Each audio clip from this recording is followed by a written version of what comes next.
Interrogative pronouns. They're used to ask questions. You probably would have figured that out, right? Interrogate.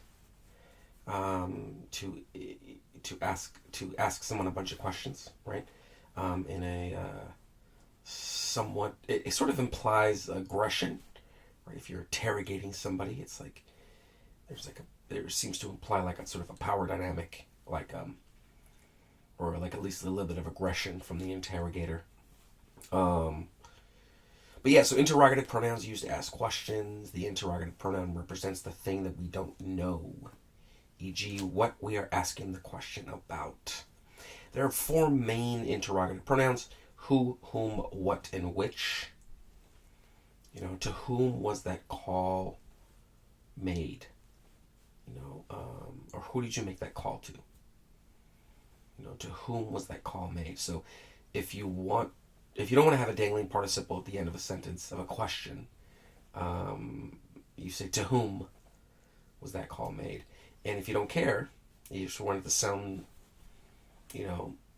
less, more conversational, perhaps less formal, but, more relatable as far as an everyday person. You would say, who was that? Who's that call made to? Or who did you make that call to? But if you want to be formal, to whom did you make that call? And then you don't have the dangling participle with the of at the end of the question. What and which, we've seen that many times. So who, whom, what, and which. Note that the possessive pronoun whose, like whose car is this, can also be an interrogative pronoun. It's an interrogative possessive pronoun, right? Because whose car, it's like a person possesses the car. So it can also be an interrogative pronoun. More interrogative pronouns. So who and whom have to do with a person, right? Which or which has to do with a thing, right? Like which cereal is yours? Person or thing is what. What's that on the table, or what even what time is it? Person or thing. And then person, whose car is in the driveway, or whose car's parked outside. Who, whom, which, what, and whose. So the subject is who. The subjects are who, which, what, and whose, and the object is whom, right? To whom did you speak? To whom did you speak? So to whom, that means it's the object of the sentence because it's to whom. He's receiving the action. To whom did you speak? The subject would be you, right? The action is speak, and then the object is whom. To whom, right? Whereas here, who did you speak to? That's the subject. So the subject of the sentence would be who, which, what, and whose, and the object would be whom, which, what, and whose. Notice all three of these are the same except for who and whom, which hopefully I went over pretty thoroughly, decently, for this sort of cursory overview. So possessive pronouns. Possessive pronouns include my, mine, our, ours, its, him, his, her, hers, their, theirs, yours, whose, and one's. Like one's own, fault, or one's one's goals. These are all words that demonstrate ownership, which is pretty clear, right? My car, right? That car is mine. Our home. That, cereal is ours. I keep thinking about cereal. I don't know why. I don't eat it that much. I used to, but many might disagree, but we designate the following as adjectives rather than pronouns because they describe a noun and help the reader to see more clearly what the noun is, which is the exact definition of an adjective. So, like, if you close your eyes, I tell students, like, if you close your eyes and, you're like, okay, the house. Okay, house is the noun. Is the adjective? Yeah, it is. Because it helps clarify what that noun is, right? If you said a house, it's different, right? A house beside or the house. It clarifies. If it's a house, it could be any house. It could be any, just a house. Whereas if it's the house, it's the exact house that we're talking about, or it's the house that is in a specific photo or is in a specific scene in a movie or a video. Anything that helps you clarify, the image, or the five senses. If it helps your five senses perceive the specificity of that noun more, it's an adjective. So are articles adjectives? Yes, articles are adjectives. So if you say like the house, so house is the noun and the is an article and it's also an adjective.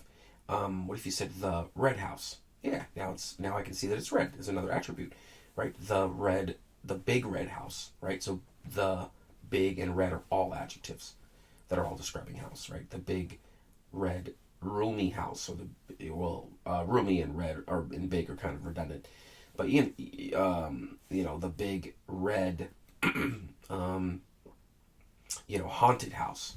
So haunted is also an adjective, right? Because it further adds specificity, and it like focuses the image even more on the specific attributes of that noun or pronoun. So we designate the following as adjectives rather than pronouns because they describe a noun and help the reader to see more clearly what the noun is. So my, right? My car, our couch, its legs, her book, their trip, your intelligence, one's ethics. So these are possessive pronouns, but they also can be designated as adjectives. So, it's, when it comes to English, most things are pretty much agreed on 100% across the board. But a few things here and there are sort of debated and discussed. And these possessive pronouns are also designated as adjectives. So, because they don't replace the noun, it's my car. You still need a noun to, you still need a noun to include as opposed to replacing the noun, which is what pronouns usually do. So, whereas if you said, that's mine, or that car is mine, that it makes sense it's a possessive pronoun. But my doesn't sit on its own. Our doesn't sit on its own. Ours does. Its doesn't, right? So that's why all of these I consider adjectives. My car, our couch. It clarifies the specificity, of the attributes of a noun or a pronoun. Its legs, right? Its meaning being an adjective. So yeah, they're possessive pronouns, but are also these, in my humble opinion, are designated as adjectives as well.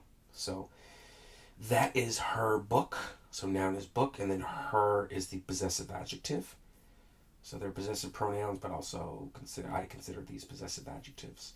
That book is hers, possessive pronoun, because hers replaces her book. It's just it's one word, and so a pronoun. I look at a pronoun as replacing a noun, like firmly replacing. Otherwise, it's an adjective, right? It just adds to it. That is her book. That is not a book. That is not just a book. That is her book. So that is a clearer picture of the attribute of that book. It belongs to her. Whereas that book is hers. Hers is a possessive pronoun. So hopefully that's a little bit helpful and not too confusing. But we're kind of running through this stuff, and